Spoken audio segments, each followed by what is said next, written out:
अस्सलाम वालेकुम दोस्तों, आपने बहुत से क्रिकेट एक्सपर्ट को ये कहते हुए सुना होगा कि चैंपियंस ट्रॉफी में सबसे फेवरेट टीम इंडिया की टीम है क्योंकि उनका बैलेंस बहुत अच्छा, बल्लेबाज बहुत हैं, बॉलर स्पिनर सब कुछ बहुत है। वसीम अकरम ने इवन की तारीफ की कि इंडिया के 4-5 स्पिनर्स हैं जो कि किसी भी टीम को आगे लगा सकते हैं। मगर पाकिस्तान के फास्ट बॉलर और खासकर चैंपियंस ट्रॉफी 2017 के हीरो मोहम्मद आमिर का ख्याल है कि इंडिया इस चैंपियंस ट्रॉफी के सेमीफाइनल तक भी नहीं पहुंचेगा। ये मोहम्मद आमिर का ख्याल है, वो मोहम्मद आमिर जो अभी आईएलटी खेल के दुबई से पाकिस्तान आए हैं, यानी अभी आईएलटी का पूरा सीज़न उन्होंने खेला है। बेहतर बॉलिंग उनकी रही है, मगर उन्होंने ऐसा क्यों कहा और क्यों लगता है उनको कि इंडिया चैंपियंस ट्रॉफी के सेमीफाइनल में भी नहीं पहुंचेगा, यानी इंडिया को अब पाकिस्तान भी हराएगा और न्यूजीलैंड भी हराएगा। बहुत से मतलब आप आम क्रिकेट फैन से पूछ लीजिए, ज़्यादातर क्रिकेट एक्सपर्ट से पूछिए, उनको लगेगा कि पाकिस्तान टीम की जो हालत हुई है इसके बाद इंडिया को हराना तो बहुत ही मुश्किल रहेगा। मगर मोहम्मद आमिर ये समझते हैं कि पाकिस्तान टीम ऐसी है जो कभी भी कहीं से भी फाइट बैक कर सकती है और दूसरे को सेट बैक कर सकती है एक्चुअली में।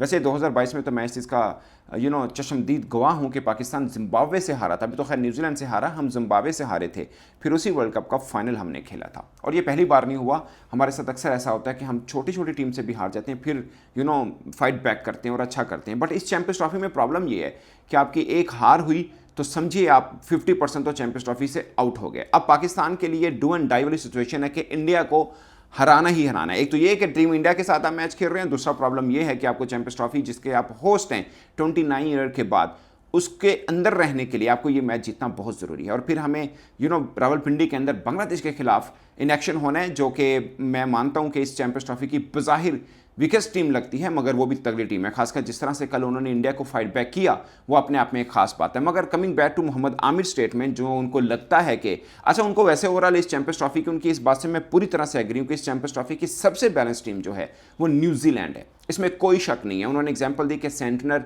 जितने अच्छे स्पिनर हैं वो शायद इसमें चैंपियंस ट्रॉफी में इतने अच्छी फॉर्म के अंदर कोई और नहीं है। फिर ब्रेसवेल और फिलिप्स भी उनके साथ अच्छा खासा साथ दे रहे हैं। ये स्पिनर इंडिया को कितना तंग करेंगे वो अलग बात है, बट ये भी जानना ज़रूरी है कि दुबई की जैसी पिच है जहाँ पे कल 228 रन के अंदर भी बांग्लादेश ने इंडिया को टफ टाइम दिया, वहाँ पर ये सेंटनर ऑफकोर्स तंग करेंगे। इनको टेस्ट सीरीज में भी हमने तंग करते हुए देखा है। और मोहम्मद आमिर को ये लग रहा है कि इंडिया के बल्लेबाज नो डाउट वर्ल्ड क्लास बल्लेबाज हैं। उनको ये लगता है कि इंडिया की बॉलिंग इतनी अच्छी नहीं है जिसकी वजह से वो चैंपियंस ट्रॉफी के फेवरेट माने जाएं, या इवन कि उनको ये लगता है कि वो सेमीफाइनल तक भी पहुंच पाएं, क्योंकि बुमराह नहीं है और शामी उस तरह की फॉर्म में नहीं है। अलग बात है कि शामी ने कल पांजा लगाया था, बट उनको लगता है कि इंग्लैंड के खिलाफ उन्होंने शामी को देखा था, उनकी वो धार रफ्तार, वो फॉर्म, रिदम, चाल ढाल वो नहीं है जो 2023 में शामी की थी। वैसे कल प्रेस कॉन्फ्रेंस शामी की, उनसे ये सवाल भी हुआ कि आपको लगता है कि आप उसके बिल्कुल के करीब हैं जो 2023 में शामिल थे, तो उन्होंने बोला कि हर बॉलर का ये ख्वाहिश होती है कि जो उनकी पीक फॉर्म है वो मैक्सिमम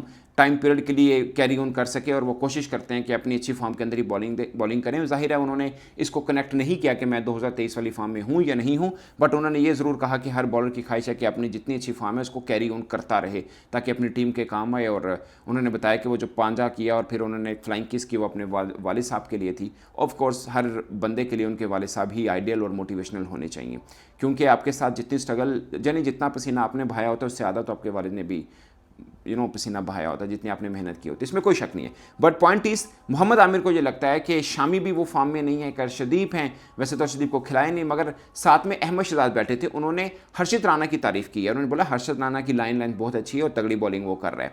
बट हर्षित राणा पाकिस्तान के खिलाफ कितना के हो सकते हैं, डेंजरस हो सकते हैं, न्यूजीलैंड के खिलाफ कितने डेंजरस हो सकते हैं, वो जानना अभी, वो देखना बहुत ज़रूरी है। मगर मोहम्मद आमिर को लगता है कि इंडिया अगर 300 रन भी कर लेना तब भी ये बॉलिंग उनको बचा नहीं सकती है। और उनको ये लगता है कि इंडिया इतनी ज़्यादा स्पिनर्स लेके आई है, तो क्योंकि अभी वो आईएलटी खेल के आए हैं, स्पिनर्स को एट द मोमेंट तक कुछ खास नहीं मिल रहा। वैसे मैंने वसीम अकरम की स्टेटमेंट देखी थी, वसीम अकरम ने ये कहा था कि शुरू में आईएलटी में हल्का हल्का घास था तो उनको लगा नहीं थोड़ा स्कोरिंग होना चाहिए, घास उखाड़ दी तो पिच ड्राई थी, वहाँ पे स्पिनर्स के लिए थोड़ा सा रह गया, बट अभी भी ड्राई है। और उन्होंने बताया कि बिल्कुल सफ़ेद पिच है, जो इंडिया पाकिस्तान का भी मैच होना है वो भी इस तरह की है। बट हमने पहले मैच में देखा जो बांग्लादेश और इंडिया का मैच हुआ, वहाँ पर सिर्फ एक अक्षर पटेल थे, वो अगरचे ऑन हैट्रिक थे, फिर उनका कैच ड्रॉप हुआ, उन्होंने अच्छी बॉलिंग की है। मगर कुलदीप यादव और जडेजा ने विकेट लेस रहे हैं। ओवरऑल बॉलिंग तो ठीक है, बट कुलदीप यादव का 50 ओवर के अंदर विकेट लेस रहना अपने आप में खास जरूर होता है, क्योंकि कुलदीप यादव 50 ओवर में बड़ी बड़ी टीमों को आगे लगाते हैं और मुझे टीम इंडिया के सबसे खतरनाक बॉलर कुलदीप यादव लगते हैं। वैसे अहमद शहजाद ने भी उनकी तरफ पॉइंट आउट किया कि कुलदीप यादव हैं वो मैच का रुख बदल सकते हैं। और मुझे इसलिए लगता है कि पाकिस्तान चाइना मैन स्पिनर के आगे फंसता है, पाकिस्तान लेफ्ट आर्म स्पिनर के आगे भी फंसता है, क्योंकि हमारे यहाँ वैसे इस टीम के अंदर लेफ्ट आर्म बैट्समैन ज़्यादा होंगे तो लेफ्ट आर्म स्पिनर ज़्यादा तंग उस तरह से शायद ना इफेक्टिव हों। खासकर अब इमामुल हक आ जाएंगे, वो हैं, अगरचे फ़खर जमान नहीं है बट आपके पास खुशदिल हैं। आई डोंट नो खुशदिल खेलेंगे या फ़हीम खेलेंगे, जैसे खुशदिल की फॉर्म लगी है मुझे लगता है खुशदिल शाही खेलेंगे। फिर पिच को भी देखेंगे, अगर ड्राई है उसमें स्पिनर को कितनी फेवर मिल सकती है, मगर मोहम्मद आमिर और अहमद शहजाद के मुताबिक यहाँ पर फास्ट बॉलर को ज़्यादा सपोर्ट मिल रही है, तो फास्ट बॉलर ज़्यादा इफेक्टिव होंगे। और उनको ये लगता है कि पाकिस्तान के फास्ट बॉलर, वैसे मैं ज़्यादातर पे ख्याल रखता हूँ कि हमारे बॉलर नई बॉल के तो हैं, खासकर नसीम और शहीन, बट पुरानी बॉल में और डेथ ओवर के अंदर रन खा रहे हैं। मगर अहमद शहजाद और आमिर का ये ख्याल है कि हमारी ये बॉलिंग अटैक किसी हद तक इंडिया को पकड़ सकता है। खासकर मोहम्मद आमिर के मुताबिक रोहित शर्मा हैं जिनको जल्दी पकड़ना बहुत ज़रूरी है, अदरवाइज़ विराट कोहली अच्छी फॉर्म के अंदर नहीं है। अगर हम रोहित शर्मा को जल्दी पकड़ लेते हैं, जाहिर है आप ये प्रेडिक्ट नहीं कर सकते इंडिया पाकिस्तान में कौन जीतेगा, आप कंडीशन को प्रेडिक्ट जरूर कर सकते हैं कि अगर आप रोहित शर्मा को जल्दी पकड़ लेते हैं, मेरा भी जाती ख्याल है कि इंडिया की टीम का कॉम्बिनेशन इस तरह का बना हुआ है, खासकर आफ्टर बुमराह, कि रोहित शर्मा ऊपर से 40-50 भी स्कोर करते हैं ना, वो इतना धांसू करते हैं कि दूसरी टीम अंडर प्रेशर हो जाती है। और जो नया आने वाला बल्लेबाज होता है उसके ऊपर प्रेशर कम होता है, क्योंकि स्ट्राइक रेट ऐसी है। कल भी 100+ की स्ट्राइक रेट के साथ रोहित शर्मा खेले हैं। वो पिच का मैटर नहीं करता कौन सी पिच पे कैसा खेल रहे हैं, वो ऊपर से आके ना वो वनडे देखते हैं ना वो T20 देखते हैं, ऊपर से आके अग्रेसिव बैटिंग करते हैं। इसमें कोई शक नहीं कि रोहित शर्मा का स्टाइल ऐसा है कि वो अगली टीम को बैकफुट पे कर देते हैं। तो मोहम्मद आमिर के मुताबिक अगर रोहित शर्मा जल्दी पकड़ा जाता है पाकिस्तान से, तो पाकिस्तान टीम इंडिया को गिरा सकती है। फिर उनको लगता है कि न्यूजीलैंड का कॉम्बिनेशन बहुत अच्छा है। आप अगर कंपैरिजन करें दोस्तों, एक तरफ ब्रेसवेल हैं, एक तरफ सेंटनर हैं, दूसरी और एक फिलिप्स हैं, इनका कंपैरिजन करें जो अभी तक इंडिया का खेला स्क्वाड, उसके अंदर जडेजा हैं, अक्षर पटेल हैं, कुलदीप यादव हैं। मैं कुलदीप यादव को बहुत हाई रेट करता हूं, चाइना मैन स्पिनर तगड़े हैं, मगर मैं सेंटनर को भी बहुत हाई रेट करता हूं। दोनों को अगर आमने सामने खड़ा कर दिया जाए, आपको निकालना मुश्किल रहेगा कि कौन अच्छा क्वालिटी वाला बॉलर है। ऑफकोर्स एशिया का है, इंडिया का है कुलदीप यादव, उसका एक्सपीरियंस थोड़ा ज़्यादा अच्छा होगा इस कंडीशन के अंदर, मगर मैं सबसे कनिंग और सियाना बॉलर अगर किसी को समझता हूं तो वह सेंटनर है। तो दोनों का बराबर का।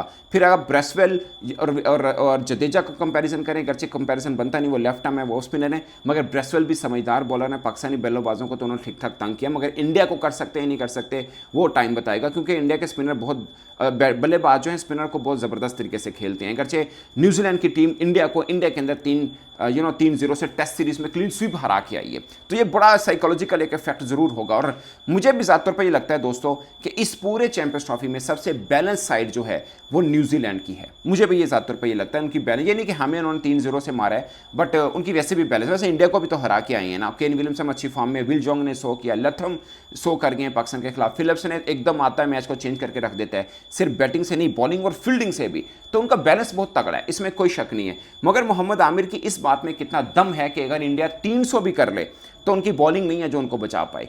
मुझे ज़्यादातर पे लगता है कि 300 अगर इंडिया कर ले तो उनकी बॉलिंग इतनी बुरी नहीं है कि वो 300 को ना बचा पाए। वैसे तो उनके खिलाफ 300 करना है अपने आप में एक चैलेंज है। मेरा ज़ाती ख्याल ये है कि अगर पाकिस्तान पहले बैटिंग करते हो इंडिया के खिलाफ 300 कर ले तो फिर पाकिस्तान के पास एच बहुत बड़ा है। और मैं इस चीज़ को भी मानने को तैयार हूं कि पाकिस्तान पहला मैच बुरी तरह से हार जाए, हमें कोई फर्क नहीं पड़ता, हम अगले मैच में कमबैक कर जाते हैं।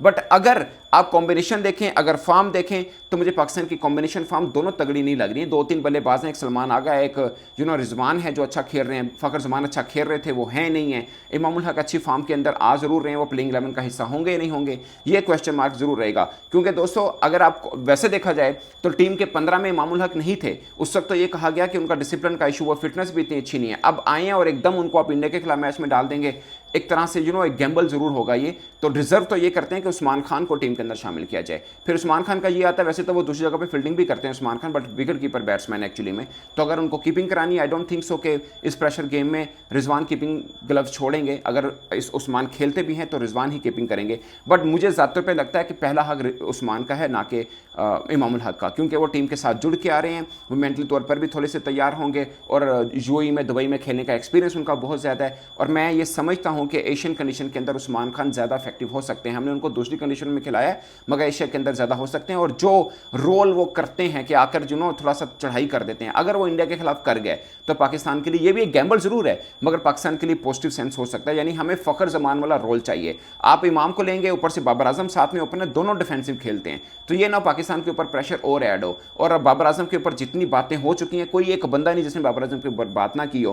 तो हो सकता है बाबर आजम आकर ऊपर से थोड़ा चलाने की कोशिश करें, जो कि नेगेटिव भी हो सकता है। I don't know Babar Azam का बॉडी लैंग्वेज क्या होगी, वो क्या सोच रहे होंगे। अमूमन ऐसा होता है। मुझे याद है एक बार 2019 की ही बात है, तो बहुत क्रिटिसाइज हुए मोहम्मद हफीज, हालांकि उनका स्ट्राइक रेट तगड़ा होता है। जब इंडिया के खिलाफ मैच था तो उन्होंने आते ही बॉल को चलाया था और वो कैच हो गए थे दूसरी चौथे बॉल के ऊपर ही ना, तो शायद एक बाउंड्री लगाई थी, उसके बाद वो आउट हो गए थे। तो उनसे बात हुई थी, तो उन्होंने बोला था मुझे टीम ने कहा है कि आपने जाके तेज़ खेलना है, तो मैंने अपना तेज़ खेलने की कोशिश किया, उसमें आउट भी हो सकता हूं, तो मैं हो गया हूं। तो यही है, मुझे लगता है कि जितना बाबर आजम के ऊपर क्रिटिसिज्म हुआ, ये ना हो कि वो तेज़ खेलने के चक्कर में थोड़ा कॉम्बिनेशन और जो नेचुरल वो खेलते हैं वो भी, उससे भी हम जाएं, ये देखना है। बट अब कितना दम है इस बात में कि हम इंडिया को समझें कि वो चैंपियंस ट्रॉफी के सेमीफाइनल में नहीं होंगे, यानी इंडिया चैंपियंस ट्रॉफी से आउट हो जाएगा पहले राउंड में ही।